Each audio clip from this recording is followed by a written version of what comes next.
12 школьников от 12 до 16 лет из 6 образовательных учреждений Ингушетии готовятся помериться интеллектуальными способностями, а именно в знании программирования электроники. Перед началом соревнований судья объявляет жеребьевку и кратко разъясняет задание. Не смогли его подключить датчик метеостанции, то есть температуру там не можете, просто вывели там свою фамилию, имя хотя бы. То есть чтобы мы увидели, ага, экран подключить он может, но он не может нам подключить какой-то датчик. За это там полбалла, 0,25 и так далее, тоже какие-то там будут вам добавки. Ознакомившись с заданиями, участники, собрав все необходимые запчасти, приступают к работе. Им предстоит заставить компьютер выйти за рамки виртуального мира физически и взаимодействовать с ним при помощи Arduino. Каждый планирует показать лучший результат. Я электроникой не так давно занимаюсь, это первые мои соревнования. И, первое у меня, конечно, вряд ли будет, но это будет классно, если будет первое или второе.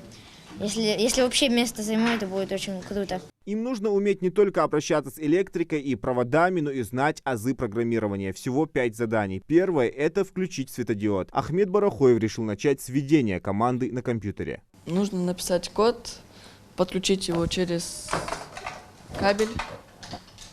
Кабель мы подключим к дисплею и загрузим. И этот код будет работать. А насколько это будет сложно сделать? Сложно там лишь в том, что код надо запомнить нужно.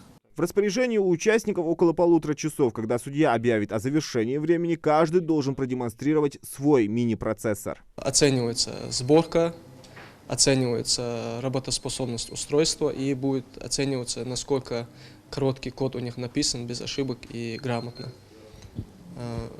На основе полученных баллов мы будем выводить призера и победителя. Несмотря на то, что направление, связанное с электроникой, имеет большую популярность среди мальчиков, девочки тоже участвуют в чемпионате. А Раяна Барахоева планирует завоевать призовое место. Она 2 года как увлекается электроникой. Я, как человек, увлекающийся физикой, заинтересовалась этим еще в 7 классе.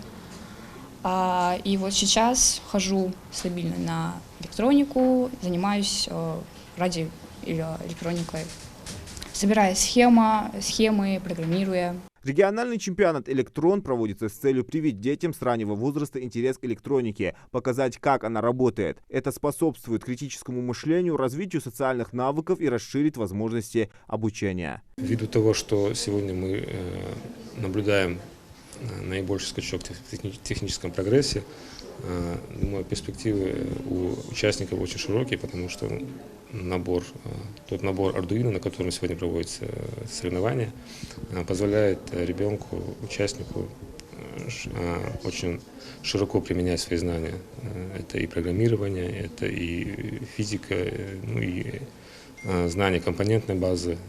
Это развивает и логику, и мышление, и кругозор в том числе. Призеров ждут подарки, а для остальных это послужит мотивацией показать лучший результат в следующем чемпионате. Зелимхан Калоев, Адам Гулоев, Султан Булгучев, Магаз 24.